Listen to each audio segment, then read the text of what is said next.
guys, welcome to Coach Dave Academy. This is Suellio Almeida. We're going to see my lap with the Porsche Cup at Road America. We're going to see the entire lap, and then we're going to talk about corner by corner.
Alright, so going into this first corner, my braking reference is actually the 4 cones, although my peak pressure is a little bit after that. So as you can see, I'm starting to brake at the 4 cone, but my peak pressure is more or less right before the 3rd cone, maybe even at the 3 cones, which is actually the 2nd cone. So we have 4, 3, 1. I brake at the 4, start braking, but peak pressure right before the 3 cones. And then start turning in very slowly. You don't want to use too much of this curb, because if you do even touch slightly the dirt here, it actually makes the car understeer a lot, and that is actually dangerous, because when you try to compensate that with the power, you end up getting a snap oversteer on exit. This car is very oversteery on exit.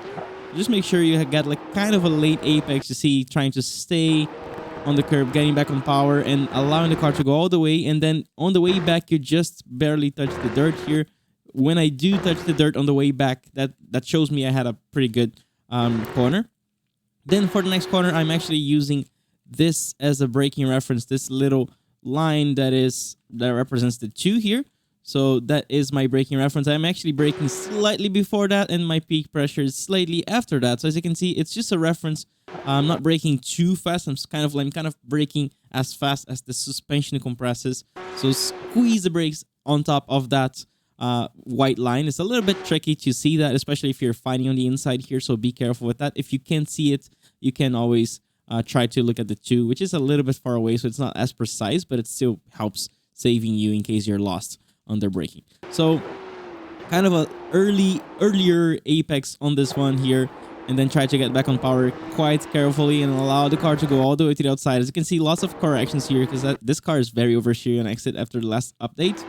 And then on the way back, just make sure you don't get this off track. That is very easy to get here. So I just come back. As you can see, the center of the car is not on the dirt. You can see it's pretty much on the very limit, but the center of the car was on top of the curb mostly. If the center goes to the curb, to the dirt and the grass, you get an off track. So just make sure you come back quickly enough, especially if it's a quality lap. And then after that, we're going to the hairpin. It's not really a hairpin, but it's kind of the slowest corner on the track. I'm actually starting to brake somewhere between the beginning of the dirt here and the 3.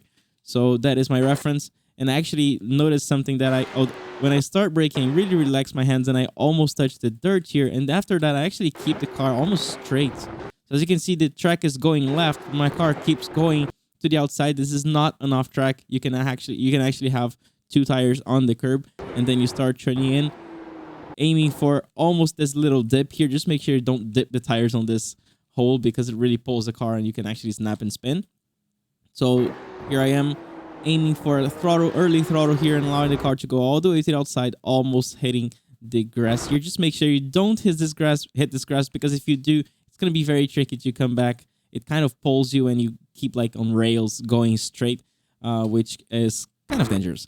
And then here is a very, very ungrippy section because we are falling as we brake. So as you can see, my braking is around 40%, using as much as the track as possible here as a turning point and trying to get a slightly late apex here, getting back on power and allowing the car to go all the way to the outside and touching the dirt here slightly on the way back. As you can see, I barely touched it this time because you really need to bring the car as early as you can to the left here to do this corner, which is mostly flat for most cars, but for this one it's not a flat corner, so I have to actually brake a tiny bit and then get back on power aggressively.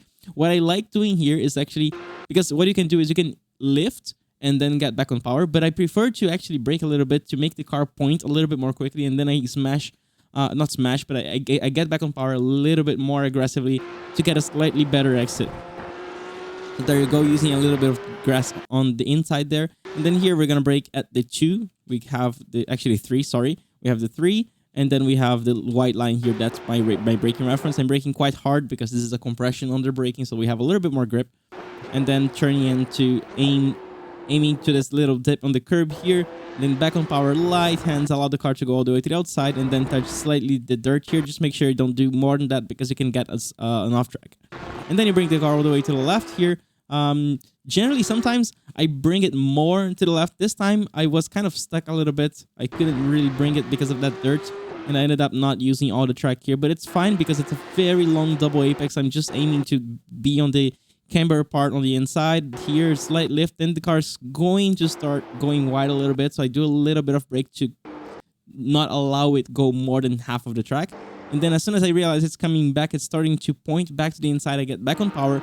On the exit here, we really aim to this darker part of the track where we have this last curb here, because there's a lot of camber here, so we have lots of grip. And then kind of light hands, the car's gonna be wanting to go a little bit to the outside. You can see actually me painting the track here because of that. So you have to have very light hands and allow the car to just control that pretty much almost sideways. Then for this one, use all the curb, a little lift on 6th gear, and then actually I do same thing. You can just lift, but I prefer to touch the brakes to make the car point a little bit more, and then I get back on power. You want to use the first half of this curb because it's actually flat, but the second half is not. The second half is actually, you can see, it's not flat, so you don't want to use that one because it's going to push the car away. You want to use just the beginning and then allow the car to go all the way to the outside. It's totally fine to use this grass here. It's kind of dangerous, so you have to practice that a lot. And then for the next corner, I'm braking right before the 4. Actually, as soon as the white line here becomes straight, that's my braking reference, basically. Because you're going to have to brake very early. This car does not stop that much.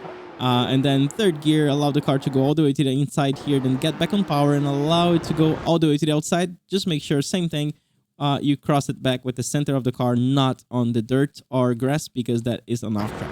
So as you can see, there you go. Pretty much on the limit here of the off track. And then we bring the car to the inside here, use all the curb, and then a little lift. Same thing, I do touch the brake just to make the car point a little bit more, and then get back on power a little bit more aggressively. And then bring it as early as possible here. Brake when the track becomes a little bit darker here with a patch. And then allow the car to just barely touch. You can't really use all of this curb here, so I'm kind of like with the left tire on the white line, and then very patiently trail braking, getting the best exit I can because this is the longest straight of the track. And there you go. This is 208 in Road America with the Porsche Cup, and the new tire model is very sketchy, so it requires a lot of practice on exits. I hope you enjoyed this video, and I will see you next week. Bye.